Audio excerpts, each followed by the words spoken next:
Hello everyone, this is Anjali and welcome to my channel Anjali's maths classes.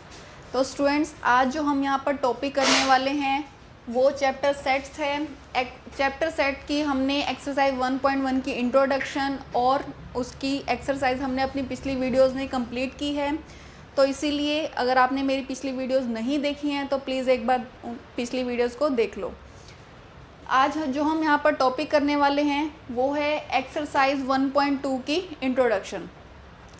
तो यहाँ पर कुछ डेफिनेशंस हैं जिसको हम यहाँ पर एक्सप्लेन करेंगे, क्योंकि डेफिनेशन समझना हमारे लिए बहुत ज़रूरी है। जैसा कि आप जानते हो सीबीएसई ने अपना पैटर्न चेंज कर दिया है। अब हमारे यहाँ अब सीबीएसई के क्वेश्चन पेपर में कैसा होता है कि हमारे 20 मार्क्स जो हैं वो एमसीक्यू के होते हैं, मीन्स 1 मार्क्स के होते हैं। तो वो जो 1 मार्क्स के क्वेश्चन होते हैं वो बहुत ही बेसिक इन्फॉर्मेशन में से वो क्वेश्चन को बनाते हैं। तो अगर आपको ये इंट्रोडक्शन अच्छे से क्लियर नहीं होगी तो आप उन मार्क्स में से कुछ ना कुछ आपके मार्क्स कट होने के चांस हैं। इसीलिए इंट्रोडक्शन को क्लियर करना आपके लिए बहुत ज़रूरी है। डेफिनेशंस को समझना, कैसे वो डिफ़ाइन कर रखी हैं, उसके एग्जांपल्स कैसे हैं, तो वो समझना आपके लिए बहुत ज़रूरी है, क्योंकि 20 मार्क्स आपके लिए बहुत मायने रखते हैं। तो जो हमारी सबसे पहली डेफिनेशन है वो है एम्प्टी सेट की। एम्प्टी सेट क्या होता है? A set which is not contain any element is called the empty set. और ऐसा सेट जिसके अंदर कोई भी एलिमेंट ना हो उस सेट को हम क्या बोलते हैं? एम्प्टी सेट बोलते हैं। या फिर उसका दूसरा नाम क्या है? उसको नल सेट भी बोल सकते हैं या फिर उसको वॉइड सेट भी बोल सकते हैं। इसकी जब हम इसको नोटेशन देंगे तो इसकी नोटेशन हम कैसे देंगे?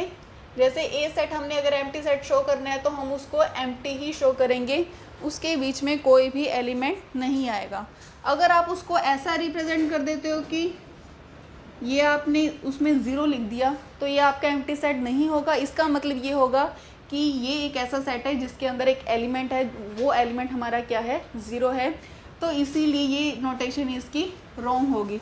या इसको आप ऐसे नोटेशन दो या फिर आप इसकी नोटेशन कैसे दो? ऐसे दो। ये दो नोटेशन क्या है? हमारी एम्प्टी सेट की नोटेशन है। तो अब हम इससे रिलेटेड एग्जांपल करते हैं। एग्जांपल में आपको ज़्यादा क्लियर होगा कि हमारा एम्प्टी सेट कैसे बन सकता है। तो एग्जांपल देखते हैं इसका। एग्जांपल जैसे कि मैंने लिया ए सेट लिया मैंने, इसमें मैंने वो सारे एक्स डाले जो कि क्या हो? एक्स मेरा 1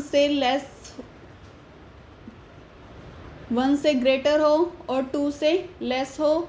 और एक्स क्या होना चाहिए? X is a natural number. तो यस, आप बता सकते हो ऐसा कोई नेचुरल नंबर एग्जिस्ट करता है जो कि 1 से ग्रेटर हो, 2 से लेस हो? नहीं, ऐसा कोई भी नेचुरल नंबर नहीं होता, क्योंकि 1 के बाद तो नेक्स्ट नेचुरल नंबर हमारा 2 ही आता है। तो ये सेट हमारा क्या है? एम्प्टी सेट है। तो इसीलिए यहाँ पर ए हमारा क्या बन जाएगा? ए इस या तो इसको ऐसा रिप्रेजेंट कर दो या फिर ऐसा रिप्रेजेंट कर दो।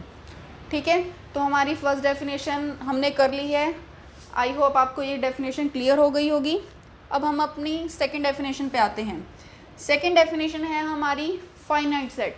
जैसा कि आपको नाम से ही क्लियर हो रहा है, फाइनाइट का मीनिंग क्या होता है कि हम उसको काउंट कर सकते हैं। फाइनाइट का मीनिंग जिसको काउंट कर सको आप। तो फाइनाइट सेट हमारा क्या होगा? ए सेट विच इज़ एम्प्टी। और ऐसा सेट जो कि क्या हो? एम्प्टी हो। यस, एम्प्टी को भी तो हम काउंट कर सकते हैं कि इसके अंदर कोई भी एलिमेंट नहीं है। तो ऐसा सेट जो कि कैसा हो? एम्प्टी हो, या फिर और consist of a finite number of elements, या फिर उसमें फाइनाइट नंबर ऑफ एलिमेंट्स हो। फाइनाइट नंबर ऑफ एलिमेंट्स का मीनिंग क्या होगा? कि उन एलिमेंट्स को आप काउंट कर सको। तो उस टाइप के सेट को हम क्या बोलेंगे? यहाँ पर फाइनाइट सेट बोलेंगे। अब हम इसका कोई एग्जांपल करते हैं। एग्जांपल से आपको डेफिनेशन ज़्यादा क्लियर हो जाएगी। तो इसका एग्जांपल लेते हैं। जैसे मैंने यहाँ पे लिया ए सेट लिया, यहाँ पर मैंने एक्स टाइप के एलिमेंट लिखे हैं। X is letter of word school. School word में जितने भी लेटर हैं उनका हमने सेट बनाना है। तो इसके एलिमेंट्स क्या होंगे हमारे पास? पहला होगा S, फिर C, फिर H, फिर O क्योंकि यहाँ पे 2 टाइम्स रिपीट हो रहे हैं इसलिए हम O को एक ही बार लिखेंगे, और हमारा लास्ट क्या होगा? L होगा।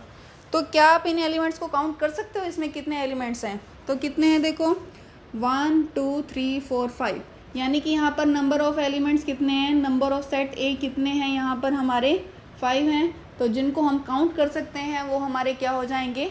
फाइनाइट सेट में आ जाएंगे। और एम्प्टी सेट भी हमारा क्या होगा? एक फाइनाइट सेट का ही एग्जाम्पल होगा।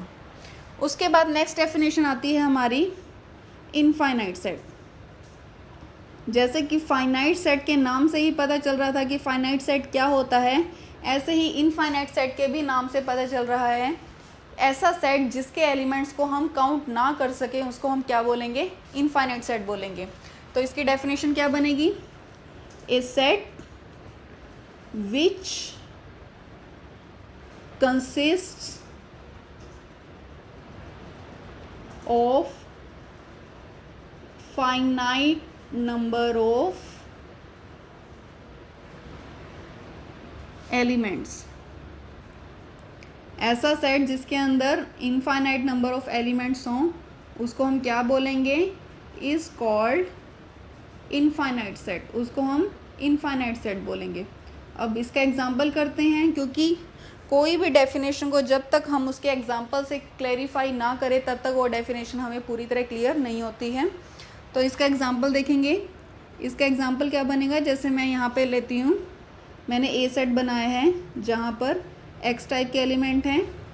X is a natural number. X मेरा क्या है? नेचुरल नंबर का सेट है। अब नेचुरल नंबर कहाँ से स्टार्ट होते हैं? 1 से स्टार्ट होते हैं। तो जब हम इसके एलिमेंट बनाएंगे तो एलिमेंट क्या बनेंगे इसके? पहला होगा हमारा 1, फिर 2, फिर 3, फिर 4, फिर 5, फिर 6। अब कहाँ तक जा सकते हैं हम? क्या आपको इसके एंड पॉइंट के बारे में नॉलेज है? नहीं, नेचुरल नंबर के एंड पॉइंट के बारे में हमें कोई भी नॉलेज नहीं है। तो इसीलिए इसको हम 3 डॉट से रिप्रेजेंट कर देंगे। इसका मतलब क्या होगा? ये इनफाइनाइटली चलता जा रहा है, हमें इसके एंड के बारे में कोई भी नॉलेज नहीं है। तो ये हमारा एग्जांपल किस चीज़ का हो जाएगा? इनफाइनाइट सेट का। उसके बाद हमारी जो नेक्स्ट डेफिनेशन है वो है आती है इक्वल सेट्स की। इसको पहले रफ क्लियर कर लेते हैं, उसके बाद करते हैं।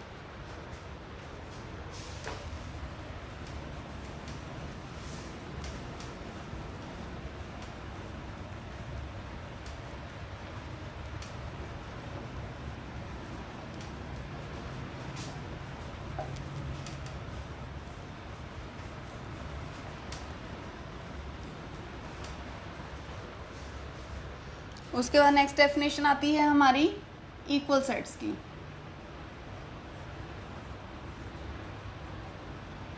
अब इक्वल सेट्स कौन से होंगे? यानी कि अब हम यहाँ पे एक से ज़्यादा एलिमेंट्स के एक से ज़्यादा सेट्स को कंपेयर करेंगे। तो इक्वल सेट्स की डेफिनेशन होगी 2 sets A and B.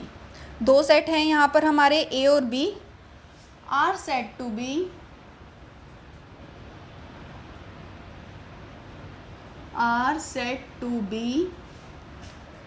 equal sets, are said to be equal if they have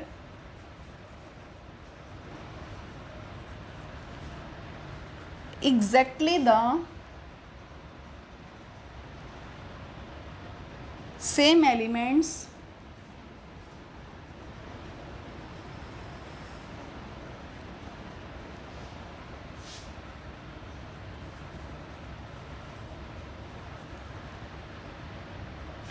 and we write, और इसको हम रिप्रेजेंट कैसे करेंगे? A is equal to B. तो ऐसे सेट जिसके अंदर सेम एलिमेंट्स हो, मतलब कि उनके नंबर ऑफ एलिमेंट्स भी हमारे सेम हो और वो एलिमेंट्स भी सेम रिप्रेजेंट होते हों, तो हम उस टाइप के सेट को क्या बोलेंगे? इक्वल सेट बोलेंगे। जैसे इसका एग्जांपल लेते हैं, एक सेट लिया है हमने ए, जिसमें कैसे एलिमेंट्स हैं 1 2 3 4। दूसरा सेट हमने लिया है बी, जिसके अंदर एलिमेंट्स हैं 4 3 2 1। तो जब हम इसका कंपैरिजन करेंगे, कंपैरिजन करने के लिए सबसे पहले हम क्या देखेंगे कि उनके नंबर ऑफ़ एलिमेंट्स हमारे सेम होने चाहिए। नंबर ऑफ़ एलिमेंट्स का मीनिंग क्या होगा कि उनके एलिमेंट्स काउंटिंग में सेम होने चाहिए। तो देखिए इसमें पहले काउंटिंग में कितने एलिमेंट्स हैं 1 2 3 4। इधर भी काउंटिंग में एलिमेंट्स देखते हैं 1 2 3 4। यस, काउंटिंग में तो हमारे नंबर ऑफ़ एलिमेंट्स क्या हैं, सेम है। अब हम ये देखेंगे कि क्या इसमें जो एलिमेंट हैं वो हमारे बी सेट में हैं या नहीं हैं। यस, देखिए 1 हमारा इस सेट में है, यस है। 2 भी हमारे इस सेट में है, 3 भी हमारे इस सेट में है, 4 भी हमारा इस सेट में है। तो यानी कि इक्वल सेट्स के लिए हमारे पास दो कंडीशन होनी चाहिए। पहली तो same number of element, equal number of elements, number of elements हमारे क्या होने चाहिए, इक्वल होने चाहिए। सेकंड क्या होनी चाहिए, एलिमेंट्स आर एग्जैक्टली, आर नहीं शुड लिखेंगे, exact elements should exactly same. Elements कैसे होने चाहिए, हमारे सेम होने चाहिए। अगर ये दो कंडीशन हमारी हो जाती हैं तो हम उन दो सेट्स को कैसे सेट बोलेंगे, इक्वल सेट्स बोलेंगे। उसके बाद अब देखिए स्टूडेंट्स, आपने यहाँ पे एक चीज़ नोटिस की होगी कि यहाँ पर जो हमें एलिमेंट्स दे रखे हैं, यहाँ पर पहले दे रखा है 1, फिर दे रखा है 2, यहाँ पे 3, फिर 4। जब हम दूसरा सेट देखेंगे तो यहाँ पे हमें पहले 4 दे रखा है, फिर 3 दे रखा है, फिर 2 दे रखा है, फिर 1 दे रखा है। इससे हमें एक चीज़ और क्लियर हो जाती है। वो क्या है कि यहाँ पर एलिमेंट्स में जो सेट की पोजीशन है वो मैटर नहीं करती है। अगर सेट में एलिमेंट्स की पोजीशन अगर हमारी इधर उधर हो रही है तो उससे हमारे सेट में कोई भी चेंज नहीं आएगा। हमें सिर्फ दो बातों का ध्यान रखना है, एक तो हमारे इक्वल नंबर ऑफ एलिमेंट्स होने चाहिए और वो एलिमेंट्स कैसे होने चाहिए, एग्जैक्टली सेम होने चाहिए। अगर ये दो कंडीशन हमारी ओके हो जाती हैं तो हमारे वो सेट कैसे हो जाएगा, इक्वल सेट्स हो जाएंगे। तो यहाँ पर आप नोट बना के एक बात लिखोगे, पोजीशन ऑफ एलिमेंट्स की पोजीशन जो है वेरी नहीं करती है, डज नॉट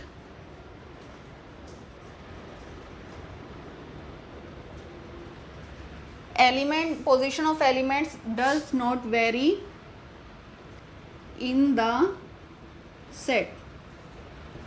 मीन्स पोजीशन इतनी यहाँ पर मेन रोल यहाँ पर नहीं करती है। एलिमेंट्स की पोजीशन अगर हमारी इधर उधर हो जाए तो उससे हमारा कोई फ़र्क नहीं पड़ता। तो यहाँ पर हम सेट ए को सेट बी के इक्वल बोल सकते हैं क्योंकि नंबर ऑफ़ एलिमेंट सेम थे और बेशक हमारी पोजीशन अलग अलग थी, बट यहाँ पर हमारे जो हमने सेट एलिमेंट्स को कंपेयर किया तो कंपैरिजन में भी हमारे एलिमेंट्स सेम निकले।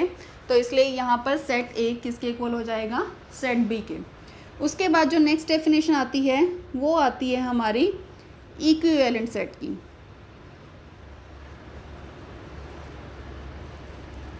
ये डेफिनेशन आपको स्टूडेंट्स आपके एनसीईआरटी बुक में नहीं मिलेगी, इसलिए ये आपको मैं एक्स्ट्रा डेफिनेशन बता रही हूँ, तो इसको बहुत ध्यान से देखोगे आप। इक्विवेलेंट सेट क्या होगा हमारा, two sets A and B are called equivalent. उनको हम इक्विवेलेंट कब बोलेंगे, equivalent sets if they have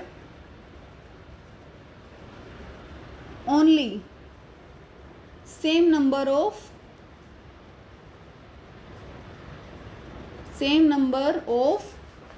elements. Means अगर ऐसे दो सेट जिनके एलिमेंट्स का सिर्फ नंबर ही सेम हो, मीन्स पहले सेट में भी 4 एलिमेंट्स हैं और दूसरे सेट में भी 4 एलिमेंट्स हैं, अगर सिर्फ हमारी इतनी कंडीशन ही सेटिस्फाई हो जाती है तो हम उन सेट्स को क्या बोलेंगे, इक्विवेलेंट सेट्स। अब आप ये देखो थोड़ी सी इन दोनों में सिमिलैरिटी है।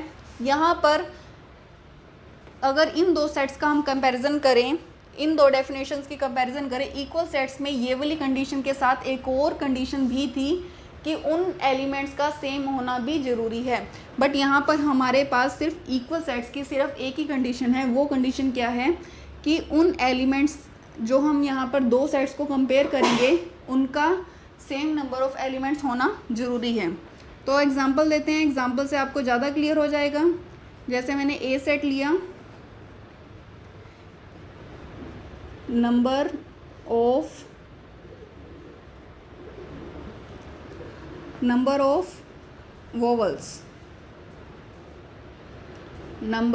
Vowels in English alphabet.